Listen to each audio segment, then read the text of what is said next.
Good morning, students. Today I am going to start new topic of chapter Forms of Business Organization, class 11th, and my topic is Cooperative Societies. Cooperative Societies क्या होती है? आज हम पढ़ेंगे cooperative society in India. India में cooperative society कैसे काम कर रही है। सबसे पहले देखते हैं कोऑपरेटिव सोसाइटी का मीनिंग।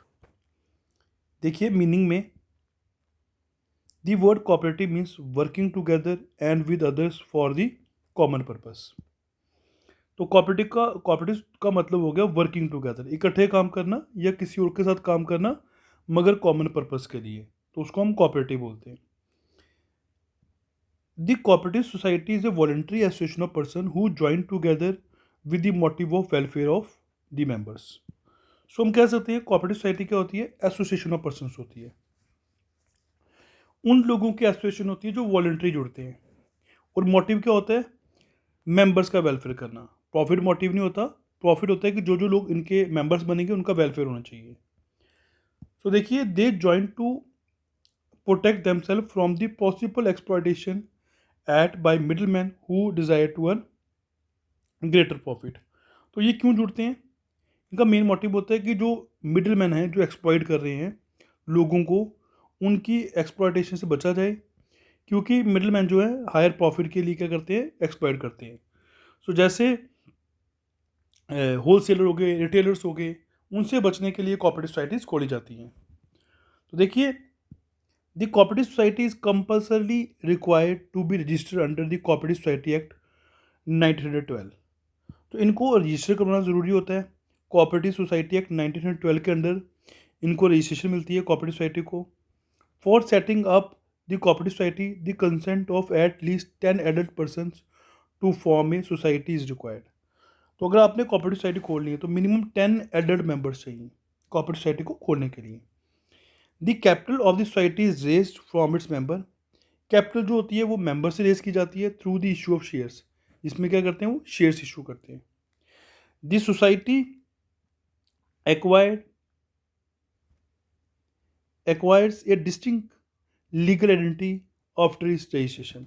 तो सोसाइटी की डिफरेंट आइडेंटिटी हो जाती है, मतलब सेपरेट लीगल आइडेंटिटी हो जाती है जब ये सोसाइटी रजिस्टर होती है। तो सिंपल तरीके से कह सकते हैं जो कोऑपरेटिव सोसाइटी क्या होगी? कोऑपरेटिव सोसाइटी का मोटिव जो है वो प्रॉफिट अर्न करना नहीं होता, ये अपने जो मेंबर्स होते हैं उनके वेलफेयर के लिए काम करते हैं। तो इनको रजिस्ट्रेशन करवाना ज़रूरी होता है। अगर आपने कोऑपरेटिव सोसाइटी खोलनी है तो मिनिमम 10 एडल्ट मेंबर्स की ज़रूरत होती है। अब हम फीचर्स की बात करते हैं। तो फर्स्ट फीचर आता है वॉलंटरी एसोसिएशन। मैंने बताया था कोऑपरेटिव सोसाइटी क्या होती है? वॉलंटरी एसोसिएशन होती है। यहाँ पे ज़बरदस्ती लोग नहीं जुड़ते, जिनको कॉमन इंटरेस्ट होता है वही लोग जुड़ते हैं। देखिए जैसे यहाँ लिखा भी हुआ है, everyone having common interest is free to join cooperative society and can also leave the society after giving proper notice. तो कोई भी जो है सोसाइटी का मेंबर बन सकता है, फ्रीली ज्वाइन कर सकता है कोऑपरेटिव सोसाइटी को, वो लीव कर सकता है जब चाहे वो एक नोटिस देकर लीव कर सकता है। तो मैंने बताया वॉलंटरी एसोसिएशन होती है। Second, legal status. मैंने बताया रजिस्ट्रेशन के बाद इनको एक सेपरेट लीगल आइडेंटिटी मिल जाती है, तो इनकी एक सेपरेट लीगल आइडेंटिटी हो जाती है। लिमिटेड लाइबिलिटी, ये भी बेनिफिट है कि जो मेंबर्स होंगे उनकी लाइबिलिटी लिमिटेड होगी यहाँ पे, to the extent of their capital contributed in the society. जितनी जितनी उन्होंने कैपिटल कंट्रीब्यूट की है उतनी उनकी लाइबिलिटी होगी। नेक्स्ट जो फीचर है वो democratic control. Management and control lies with the managing committee elected by the members by giving vote. तो मैनेजमेंट का काम, कंट्रोल का काम जो होता है वो मैनेजिंग कमेटी करती है। जो मेंबर्स होते हैं वो वोट करते हैं और मैनेजिंग कमेटी के मेंबर्स को चुनते हैं। तो every member has one vote irrespective of the number of share held by them. यहाँ पर सबसे अच्छी बात क्या होती है कि हर एक मेंबर की एक ही वोट होती है। आपने चाहे जितने मर्जी शेयर खरीदे हैं मगर आपकी वोट की वैल्यू 1 होगी। तो हम कह सकते हैं one vote one person one vote की पॉलिसी यहाँ फॉलो होती है। सर्विस मोटिव, इनका मोटिव जो होता है सर्विस देना होता है मेंबर्स को, प्रॉफिट मैक्सिमाइजेशन नहीं होता। स्टेट कंट्रोल मतलब गवर्नमेंट का कंट्रोल होता है। They have abide by the rules and regulations frame by the government for them. तो इनको गवर्नमेंट के रूल्स रेगुलेशन को फॉलो करना पड़ता है, उसके अकॉर्डिंग काम करना पड़ता है। Distribution of the surplus, the profit is distributed on the basis of volume of business transacted by the members, not on the basis of capital contributed by members. तो यहाँ पे जो प्रॉफिट डिस्ट्रीब्यूट होता है वो डिपेंड करता है कि कितना बिजनेस जो है मेंबर ने ट्रांसैक्टेड किया हुआ है। इस पर डिपेंड नहीं करता कि आपने कितनी कैपिटल कंट्रीब्यूट की है।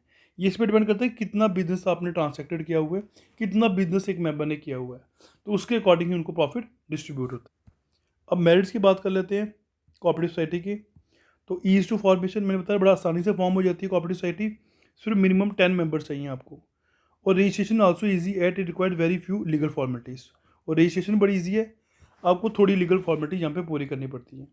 नेक्स्ट मेरिट लिमिटेड लाइबिलिटी है। मैंने बताया मेंबर्स की जितनी कैपिटल कंट्रीब्यूशन है उतनी ही उनकी लाइबिलिटी होगी। स्टेबल एग्जेंस मैंने बताया था कि due to registration it is separate legal entity and is not affected by death insolvency of any of its member. तो कहते हैं कि यहाँ पे जब एक बार रजिस्टर हो जाती है फॉर्म तो इनकी सेपरेट लीगल एंटिटी बन जाती है, मेंबर की डेथ से इंसॉल्वेंसी से फर्म को कोई फ़र्क नहीं पड़ता, फर्म कंटिन्यूटी चलती रहती है, मतलब कोऑपरेटिव सोसाइटी चलती रहती है। इकोनॉमी इन ऑपरेशन, क्योंकि ये ज़्यादा महंगा काम नहीं करते, इकोनॉमिकली काम करते हैं, मिडिल मैन जो हैं वो ये एलिमिनेट कर देते हैं। Voluntary services provided by its member, और मेंबर जो होते हैं वो वॉलंटरी सर्विसेज देते हैं, अपनी मर्जी सर्विस देते हैं, तो वो कोई चार्जेस नहीं लेते हैं। तो there is a economy in operation due to elimination of middle man eliminate हो जाते हैं, और वॉलंटरी सर्विस की वजह से इकोनॉमिकली काम होता है यहाँ पे। Next one is government support. मैंने बताया गवर्नमेंट बहुत सपोर्ट करती है इनको। Government provide support by giving loans at the lower interest rates. Government इनको कम इंटरेस्ट रेट पे लोन प्रोवाइड करती है, ये सबसे अच्छा बेनिफिट गवर्नमेंट कर रही है इनको। सब्सिडीज प्रोवाइड करवा रही है एंड चार्जिंग लेस टैक्सेस, और टैक्सेस भी कम जो है चार्ज कर रही है गवर्नमेंट। तो गवर्नमेंट सपोर्ट बड़ा करती है इनको। सोशल यूटिलिटी मैंने बताया इनका काम होता है सोसाइटी की वेलफेयर करना, ये प्रॉफिट मोटिव के लिए काम नहीं करती, ठीक है, काम नहीं करती। It promotes personal liberty, social justice, and mutual cooperation. They help to prevent concentration of economic power in few hands. इनका काम है सोशल जस्टिस करना, पर्सनल लिबर्टी के बारे में उसको प्रमोट करना, म्यूचुअल कॉपरेशन से काम करना। ये इस काम पे नहीं वर्क कर रही होती कि इकोनॉमिक पावर कुछ लोगों के हाथ में हो ना, ये जो काम कर रहे होते हैं ये सोसाइटी के डेवलपमेंट के लिए कर रहे होते हैं, अपने मेंबर्स के डेवलपमेंट के लिए कर रहे होते हैं। अब इसके डीमेरिट्स की पढ़ लेते हैं। डीमेरिट्स क्या होते हैं, मेरिट पढ़ लिया हमने। शॉर्टेज ऑफ कैपिटल, यहाँ पे कैपिटल की हमेशा शॉर्टेज रहती है, क्योंकि यहाँ पे जो लोग जुड़ते हैं ना उनके पास लिमिटेड जो रिसोर्सेज होते हैं, लिमिटेड मीन से limited resources. It suffer from the shortage of capital it is usually found by the people with limited means. जिनके लिमिटेड मीन्स होते हैं, मतलब मिडिल क्लास लोग या लोअर मिडिल क्लास लोग, वही सोसाइटीज फॉर्म करते हैं। नेक्स्ट डिमेरिट है इनएफिशिएंट मैनेजमेंट। मैनेजमेंट यहाँ पे इनएफिशिएंट होती है, क्योंकि यहाँ पे जो कोऑपरेटिव सोसाइटी के पर्सन्स होते हैं, इलेक्टेड मेंबर्स होते हैं, वो इतने कॉम्पिटेंट नहीं होते हैं, इतने एक्सपीरियंस नहीं होते हैं कि वो बेटर तरीके से काम करें। और ये बाहर से एम्प्लॉयज़ भी नहीं मंगवा सकते, एक्सपर्ट नहीं मंगवा सकते, क्योंकि experience person higher salaries expect करते हैं, ये सैलरीज दे नहीं सकते। अगर सैलरी देंगे तो गुड्स के प्राइसेस बढ़ाने पड़ेंगे। तो हम कह सकते हैं यहाँ पे इनएफिशिएंट मैनेजमेंट होती है। Next one is lack of motivation. Motivated नहीं होते, क्यों? Members are not elected members are not inclined to put their best efforts as there is no direct link between efforts and reward. तो मैंने बताया यहाँ पे जितना मर्जी एफर्ट करो रिवॉर्ड आपको वैसा नहीं मिलेगा, क्योंकि कोऑपरेटिव सोसाइटी वेलफेयर के लिए काम कर रही है, और ऊपर से 1 पर्सन 1 वोट की पॉलिसी है, और ऊपर से जिसने ज़्यादा शेयर खरीदे हैं उसको प्रॉफिट नहीं मिलता। यहाँ पे बिजनेस ट्रांसैक्शन पर डिपेंड करता है।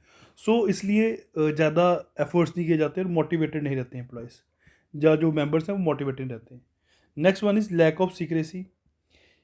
It affairs are openly discussed in its meeting which makes it difficult to maintain secrecy.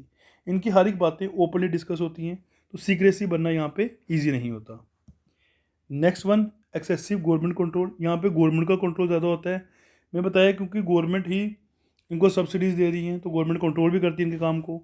तो एक्सेसिव रूल्स होते हैं, रेगुलेशंस होते हैं गवर्नमेंट के।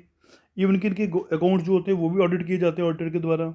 इनको कॉपी अपनी सबमिट करवानी पड़ती है अकाउंट्स ऑफ रजिस्ट्रार को, तो इनके जो पूरी वर्किंग होती है उसको प्रॉपर से चेक किया जाता है।